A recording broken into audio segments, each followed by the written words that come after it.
que sinceramente viene buscando a Dios, pero también llega aquel que viene a criticar. Oye, entonces no hace ni tampoco deja hacer a los demás. A mí no, pero aquí todos no, ninguno critica, ¿verdad que no? Aquí nadie critica. Eso hay a otros lugares. Y es bueno, ahora sí que los niños van a su clase con la maestra Margarita y todos los jovencitos nos quedamos aquí para escuchar palabra del Señor. Oye, yo sé que le dijimos a los jovencitos que ya para esta fecha tendríamos listo el cuarto de los jóvenes, pero se nos ha complicado un poco, pero ya estaremos ahí, ya estaremos ahí, no se preocupen. Nuestra palabra todavía está ahí firme y vamos a tener el cuarto de los jóvenes para que tomen su clase con los maestros. Oye, qué terrible ese Fulgencio. No simplemente la invitó, sino se casó con la sierva, ¿sí o no? Qué terrible, te digo. Así que vamos a estar llevando el mensaje de la primera epístola del apóstol San Pedro, en el capítulo 1, en el versículo 3. Y le hemos puesto como tema esta predicación del día de hoy, una esperanza viva. Es el tema del día de hoy. Así que cuando todos lo tengan, me dan un fuerte amén. Primera de Pedro, capítulo 1, versículo 3. Dios es bueno y para siempre su misericordia. Hoy hemos sentido una presencia maravillosa de parte del Señor en esta mañana. Yo digo que cuando se siente esa presencia es porque Dios algo está haciendo. Y la palabra es simplemente, mira, cuando se predica el mensaje, es simplemente la confirmación de lo que ya el Espíritu ha estado haciendo en tu corazón a lo largo del servicio. Así que la palabra de nuestro Padre amado se lee en el nombre de mi Padre, del Hijo y del Espíritu Santo. Amén. Y dice de la siguiente manera: bendito el Dios y Padre de nuestro Señor Jesucristo, que según su grande misericordia nos hizo renacer para una esperanza viva por la resurrección de Jesucristo de los muertos. Amén. Le añada bendición a su palabra, pueden tomar asiento. Amén. Y como les estaba diciendo ya, hoy vamos a predicar bajo el tema una esperanza viva. Oye, mira que hay un dicho por ahí que dice que la esperanza es lo último que se pierde. Eso yo lo he escuchado desde hace muchos años. Yo creo desde que yo tengo conocimiento, desde que mi pensamiento me ayudó a empezar a pensar por mí mismo. Yo creo que ese dicho es un dicho muy real, en donde dice que la esperanza es lo último que se pierde.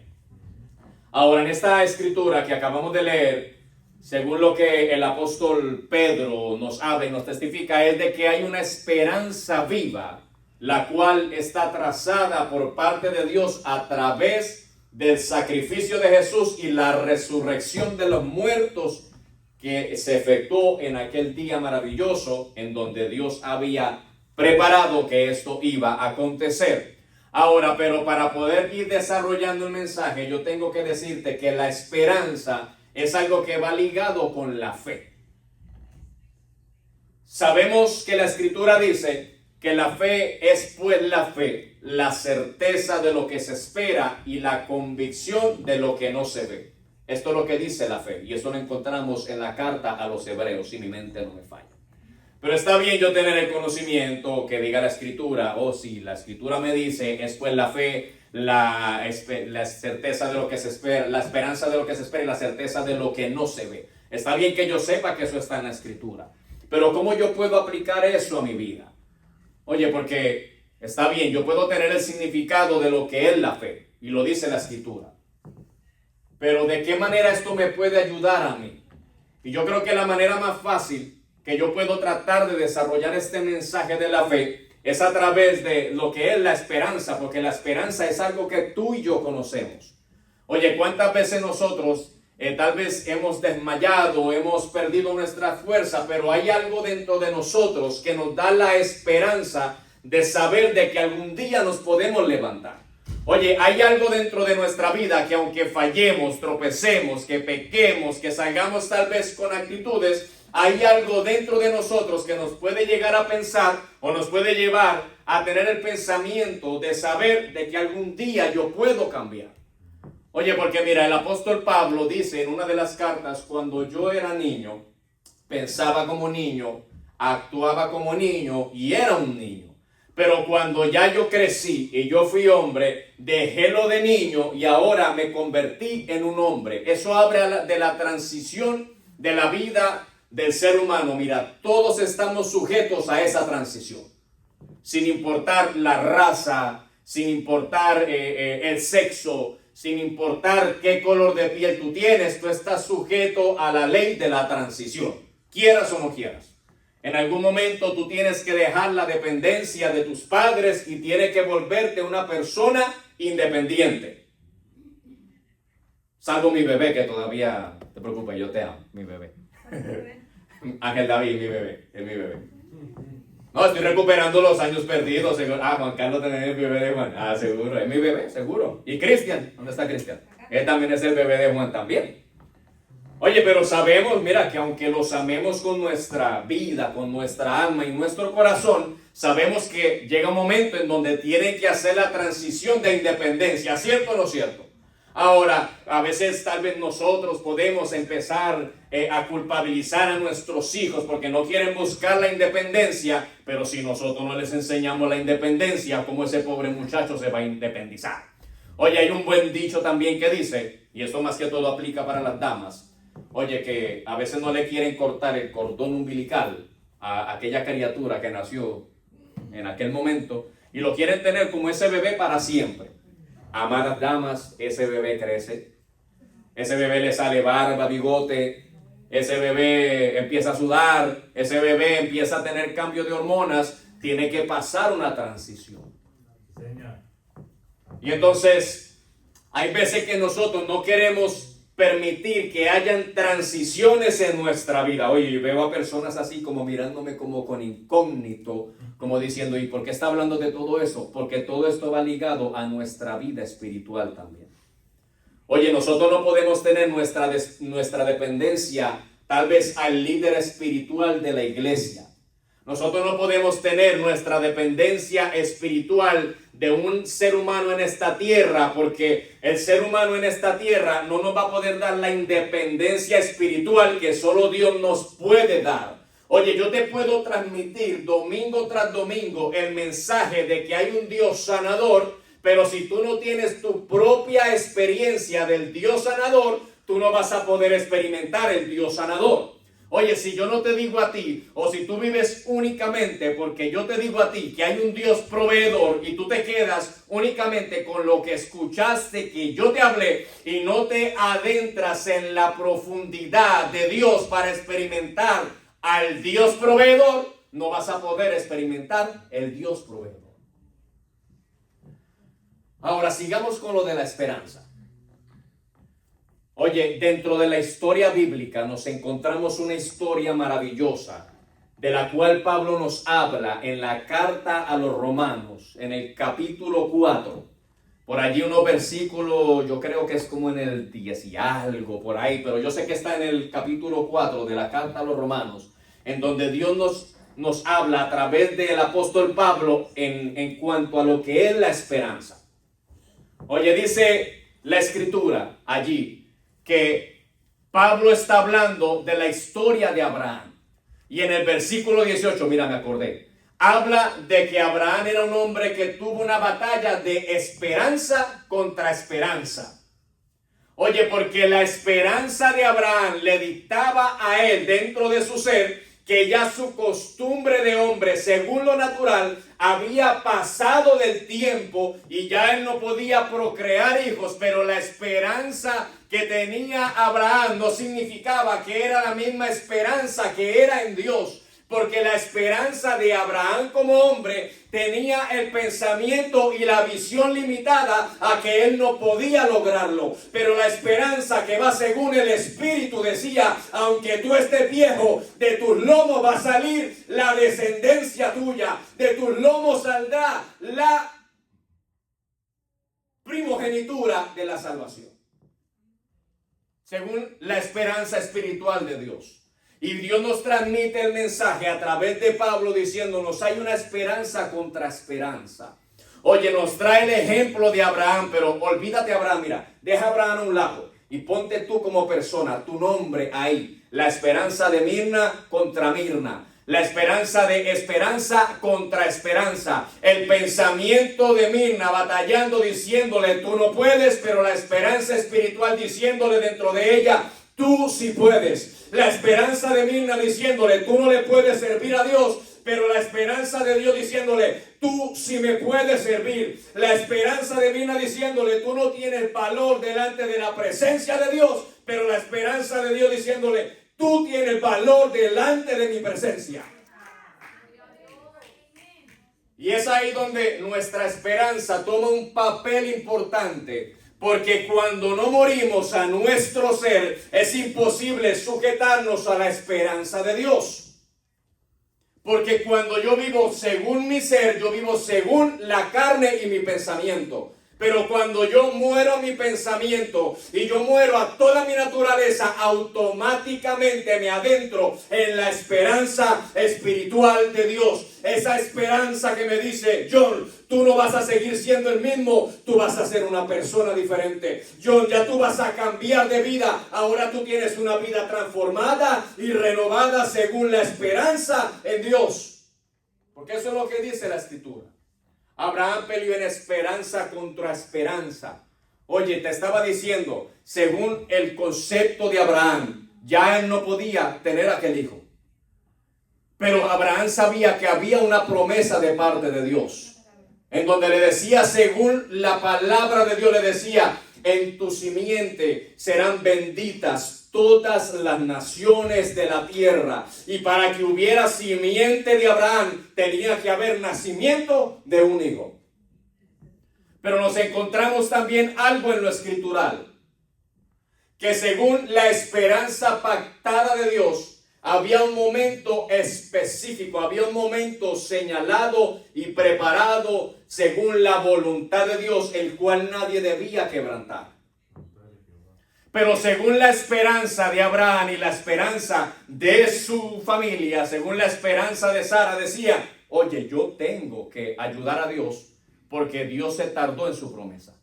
Y dice la Escritura que cuando Abraham oye la voz de su mujer y le dice, no, vete allí con la sirvienta porque necesitamos tener una primogenitura, necesitamos tener un hijo. Entonces, así nos van a cambiar todas las cosas. Dice que se llega el momento que nace el hijo y es Ismael. Pero este no era el hijo de la promesa.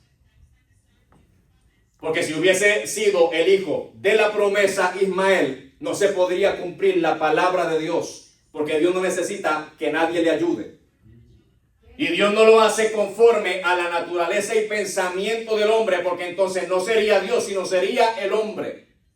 Pero cuando todo se ejecuta y se efectúa según la voluntad de Dios, al hombre solo le queda decir, esto no fui yo, sino esto fue Dios. Yo no lo pude hacer, pero Dios sí lo pudo hacer. Yo no tengo la capacidad de hacerlo, pero Dios sí tiene la capacidad de hacerlo, según la esperanza en Dios.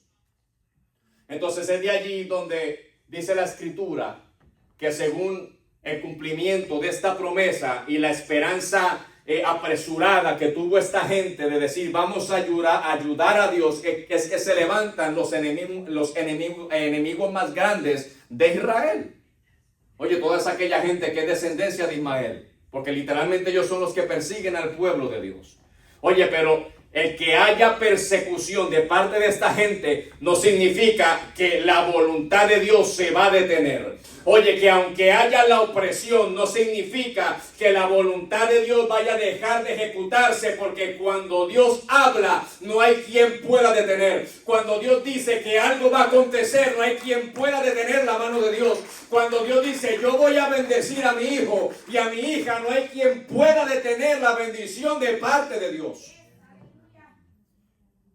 Entonces, según mi esperanza, yo tengo que decir a mi presente, porque tengo que analizar mi presente, cómo está mi vida según la esperanza de mi pensamiento. ¿Cómo me encuentro yo en este momento? ¿Cuál es la bendición que yo estoy viendo de parte de Dios? ¿Qué es lo que yo estoy experimentando de parte de Dios? Porque la esperanza que viene de parte de Dios no falla. Pero la esperanza que nace de mi pensamiento, esa esperanza sí me falla. Y analizaba yo algo el día de hoy. Y yo decía, si fuera por mi pensamiento, porque yo me levanté hoy súper explotado, aunque ayer yo no trabajé, estuve descansando todo el día, pero me levanté súper explotado. Y el primer pensamiento que se pasó por mi mente fue, si yo pudiera quedarme en casa y no venir a la iglesia. Pero automáticamente hubo algo dentro de mí que dijo, tú tienes que ir a la iglesia. Y no fue literalmente, o más bien que Dios me obligue a ir a la iglesia, sino que hay algo dentro de mí que se sujetó a la esperanza en Dios que me hace decir, oye, yo necesito de Dios. Yo sé que estas 4 paredes no me van a salvar a mí, pero sé que hay un encuentro con Dios cuando yo llegue a aquel lugar que Dios decidió escoger para derramar de su gloria. Y entonces entendí lo que es la esperanza de Dios y la esperanza del hombre. Porque según mi esperanza, según mi pensamiento me dice, tú no vas a la iglesia. Pero según la esperanza de Dios y el sentir de Dios dice, tú necesitas de ir a la iglesia. Porque cuando tú llegues a la iglesia, tengo una bendición para ti. No simplemente en palabras, sino que en la bendición de la presencia de mi Santo Espíritu. Entonces, cuando yo vivo una vida, y muchas veces yo lo veo de esta manera, una vida superficial en Dios, me queda difícil entender esto de la esperanza contra la esperanza. Oye, porque tal vez lo que yo estoy viendo al presente va contrario a lo que se supone que sea la esperanza que es en Dios. Oye, porque cuando analizamos las 2 citas bíblicas de las cuales yo te hablé, tanto en Romanos como en Primera de Pedro, estamos hablando de 2 personas contemporáneas. Para que el que no sepa lo que es contemporáneo, es la persona que es de la misma generación, que es del mismo tiempo. 2 personas contemporáneas, pero 2 diferencias inmensas dentro de estas 2 personas. Mira, como esa alabanza que se hizo el drama aquí. Había uno que le servía a Dios de corazón, pero había otro que solo venía a criticar. Y cuando analizamos la vida de Pedro y de Pablo, mira, Pedro tuvo uno de los privilegios más grandes que fue caminar con Jesús. Mira, Pedro no tuvo necesidad de que ninguna persona que no fuera Jesús le predicara del amor, porque Pedro caminó y habló con el amor. Pedro era una persona que era del vulgo, que no tenía conocimiento, una persona que según la gente estudiosa de Jerusalén no era merecedor de tener el conocimiento de Dios, sino que simplemente era una persona que tenía que estar ligada a la superioridad de los sacerdotes, escribas y conocedores de la ley, según el tiempo. Pero a Dios le plació de entrar a los pobres, al vulgo, y decirle a Pedro, oye, yo te voy a enseñar a ti, yo te voy a mostrar a ti qué es el amor, yo te voy a enseñar a ti qué es la sabiduría de Dios, yo te voy a enseñar a ti quién es Dios. Pero vemos al contemporáneo de la otra parte, al que tenía el conocimiento, que era Pablo. Pero Pablo, teniendo el conocimiento escritural, era el que perseguía a la iglesia. Y dice que los perseguía a tal manera de que los arrastraba fuera de la sinagoga. ¿Para qué? Para que los echaran en la cárcel, y muchos de ellos para que fueran pasados al otro mundo. 2 contemporáneos. Pero vemos que aunque Pablo era esta persona perseguidora de la iglesia, oye, y que cuando se aplicaba la ley de la esperanza contra la esperanza, el pensamiento de Pablo, según su concepto, era que lo correcto era levantarse en contra a todo aquello que era en contra de la ley. Y esto era la iglesia de Jesús. Esa era la esperanza de Pablo. Gloria a Dios, aleluya. Pero según la esperanza de Dios dice, no, ok, tú tratas de hacer lo correcto, pero no es lo correcto. Porque tú con el conocimiento de la ley quebrantas la ley, quebrantas el mandamiento, y tú también eres partícipe al quebrantamiento de la ley, según el conocimiento que tenía Pablo. Entonces dice, yo te voy a enseñar a ti una mejor manera, según la voluntad de Dios. Entonces aquel que era perseguidor de la iglesia, oye, se convierte en uno de los más fieles fervientes del amor de Dios. no tuvo necesidad de caminar con Dios, no tuvo necesidad de ver a Jesús, no tuvo necesidad de ver los milagros de multiplicación, no tuvo necesidad de estar cuando Jesús levantaba a los paralíticos, no tuvo necesidad de ver a Jesús darle vista a los ciegos, para que cuando tuvo el encuentro con Jesús, que estuvo ciego durante 3 días después de que iba de camino a Damasco, él se encontrara con lo que era la esperanza de Dios. Y esto nos acontece a cada uno de nosotros. Oye, cuando estamos fuera de la iglesia, nos convertimos en personas perseguidores de la iglesia. Oye, cuando nos iban a hablar de los aleluya, ya vienen estos aleluya a hablarme aquí del evangelio. Ya viene esta persona a hablarme de la palabra. Ya viene este religioso, porque no teníamos el conocimiento de lo que era Dios. Y figuremos que esto fue lo mismo que le pasó a Pablo. Se estaba levantando un nuevo estilo de doctrina establecido por Dios. Pero ¿qué pasa? Cuando viene Pablo y tiene el encuentro, oye, hay un cambio rotundo en Pablo. Ahora ya no era el perseguidor de la iglesia, sino que ahora era el que establecía las iglesias. Ahora no era el que perseguía a los discípulos de Cristo, ahora era el que hacía discípulos para Cristo. Ahora no era el que vaciaba las casas para llevarlos delante de los jueces, sino que ahora era el que llenaba las casas para que entendieran la gracia de Dios. Y así estamos tú y yo. O se supone que esas sean las matemáticas en Dios. Mi esperanza antes de venir a Cristo era: voy a perseguir todo lo que sea iglesia, voy a hacer todo lo que es contrario a Dios, voy a criticar a todo aquel que le sirva a Dios, voy a hacer el diablo más diablo, porque yo creo en un Dios, pero no quiero servirle a Dios.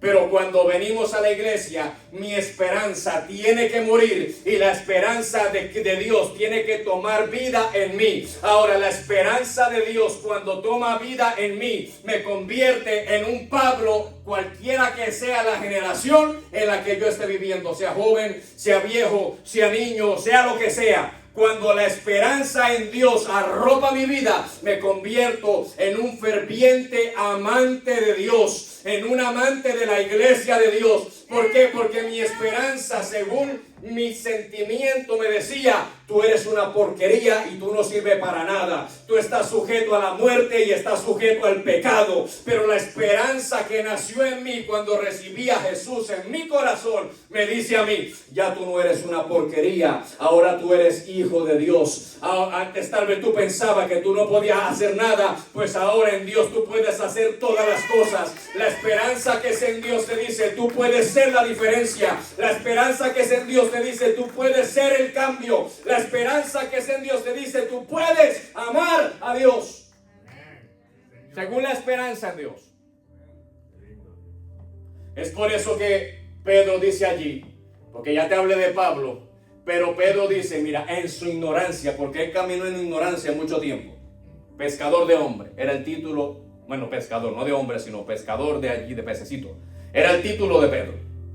Pero cuando viene en el llamamiento sumo de Dios, dice: ahora ya no tú serás simplemente pescador de pececitos, sino que ahora yo te voy a hacer a ti pescador de hombres. Qué lindo. Y entonces el que era un don nadie vino a ser la roca sobre la cual Jesucristo edificó la iglesia. Oye, yo no sé si tú estás entendiendo lo que te estoy diciendo. Oye, pero tal vez tú eras un don nadie, pero el día de hoy tú no eres un don nadie delante de la presencia de Dios. Ahora tú eres parte de la roca que es en Cristo Jesús. Ahora tú no vives en muerte, ahora tú vives en vida y vida en abundancia, según la esperanza que es en Dios. Y por eso Pedro, cuando hace la expresión, primero empieza alabando a Dios diciendo: bendito sea el Dios y Padre de nuestro Señor Jesucristo, porque nos ha hecho renacer para una esperanza viva. Mira qué lindas expresiones que usa Pedro. Nos ha hecho renacer para una esperanza viva. Ahora, para que se efectúe la resurrección, es porque hay algo que tuvo que estar muerto antes de ser resucitado. Porque según, mira, yo no busqué esto en el diccionario de la Real Academia Española, pero puedo yo entender, según mi conocimiento, que el significado de resurrección sería lo siguiente, 2 puntos y aparte. el significado de resurrección sería pasar de una condición de muerte a una condición de vida. Y yo no lo busqué en el diccionario. Pasar de un estado de muerte a pasar a un estado de vida. Y mira lo que dice Pedro: bendito Dios, porque nos ha dado una esperanza viva de saber y entender que a través de la resurrección de Jesucristo pasamos de un estado de muerte a un estado de vida. Porque según lo escritural dice que la paga del pecado es muerte, pero la dádiva de Dios es vida, y vida en abundancia según Dios. Entonces, si me está hablando de que se efectuó una resurrección en Jesús y que pasó de una condición de muerte, porque según el relato histórico bíblico dice que suelto los dolores de la muerte. Cuando Jesús soltó los dolores de la muerte, entonces Dios lo resucitó en gloria. Ahora, si Jesús mismo estuvo sujeto a la muerte para que se efectuara la resurrección, y Dios nos está hablando a través de Pedro diciéndolo, a través de esa resurrección, Dios nos ha sujetado a una esperanza viva, queriendo decir que aunque tal vez yo en cierto momento de mi vida, después de haber recibido a Jesús, tal vez sea practicante del pecado y el pecado me mate, está la esperanza viva que tiene el poder de resucitarme. Oye, que aunque yo falle y me caiga, la esperanza viva que está brotando desde la eternidad tiene el poder para sacarme del lodo cenagoso, para levantar y estirar su mano y para decirme: no te preocupes que yo estoy aquí para ti, no te preocupes que yo te voy a levantar, no te preocupes que tú puedes ser la diferencia, no te preocupes que yo te voy a ayudar a cambiar, pero no te quedes en el pensamiento de muerte, porque yo resucité para vida y vida en abundancia según Dios. Gloria a Dios, aleluya. Ahora, puedo yo entender que según lo que Dios nos desea hablar el día de hoy a través de este mensaje es que aunque estés viviendo en muerte, oye, está la oportunidad para ti para que pases de muerte a vida. Porque de eso se trata la esperanza viva. Gloria a Dios. La esperanza viva en Dios se trata de que las misericordias de Dios son nuevas cada mañana.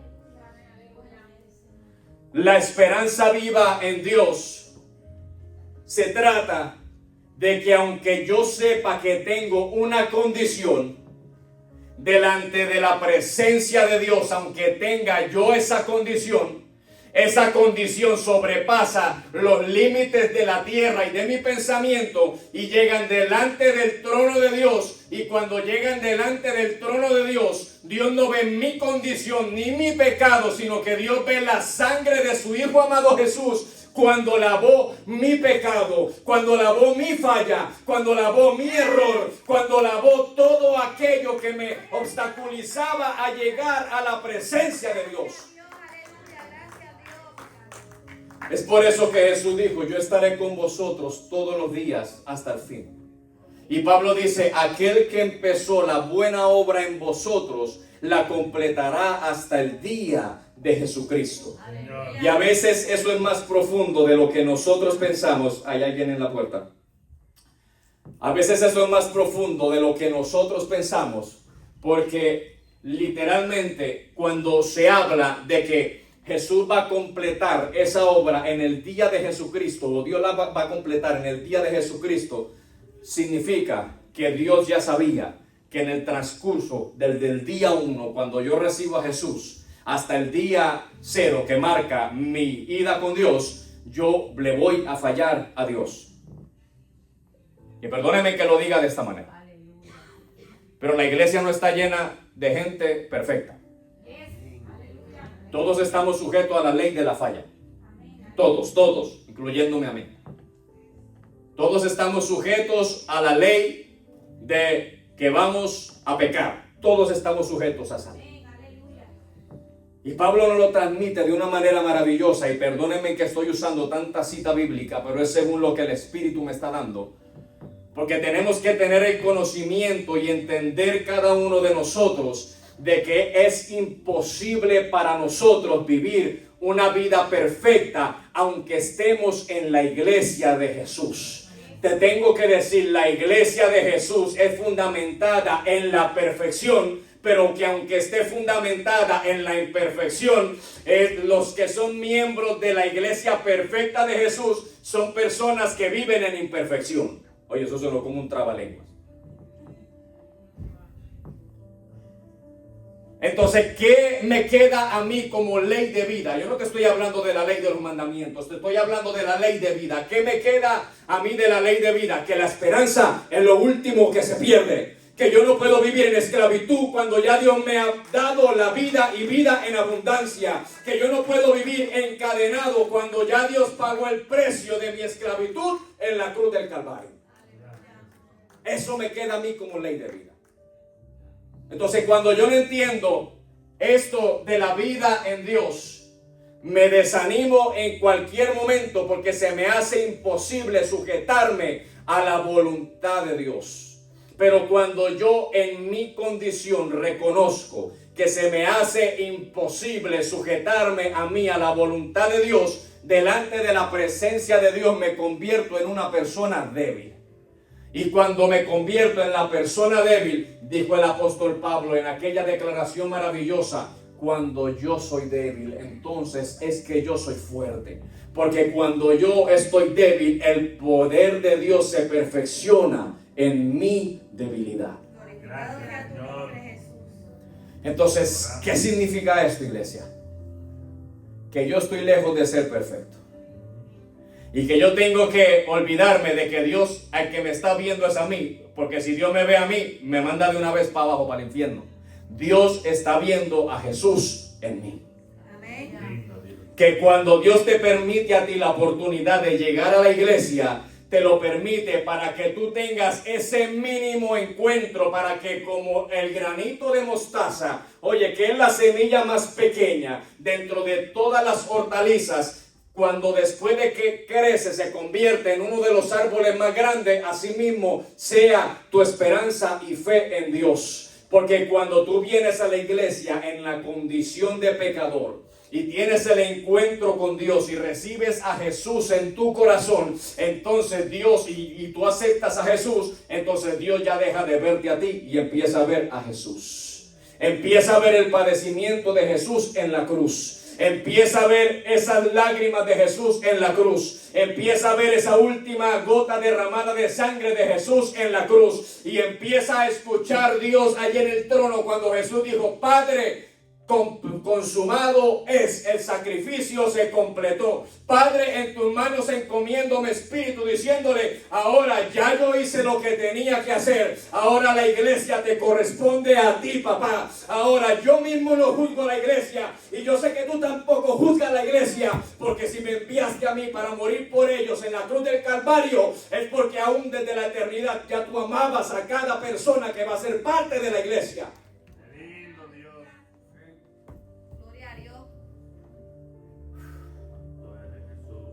¿Qué podemos ya reducir para terminar en esta mañana? De que todos necesitamos a Dios. De que yo tengo que reconocer que según mi esperanza y según lo que yo espero de la vida, yo le he fallado a Dios.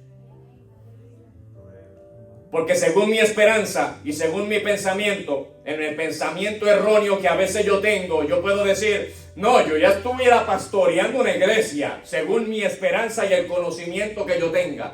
Pero según la esperanza que es en Dios, según la voluntad de Dios en lo espiritual, Dios me dice, oye, cuando más fuerte tú te crees que estás, ahí es cuando más débil tú estás viviendo. Y por eso es que a veces vienen esos golpes que nos azotan de repente y nos tumban y nos sacan de la voluntad de Dios, porque nos creíamos fuertes espiritualmente, y cuando nos creemos fuertes espiritualmente no nos damos cuenta que estamos andando en soberbia delante de la presencia de Dios. ¿Y qué dice la escritura en cuanto a eso?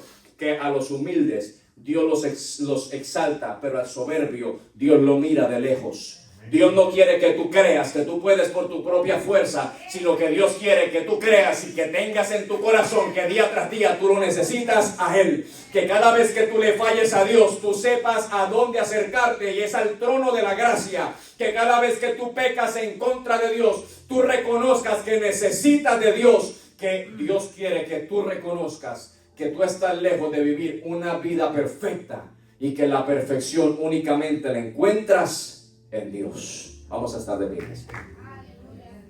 Qué lindo Dios. Te adoramos, Espíritu Santo.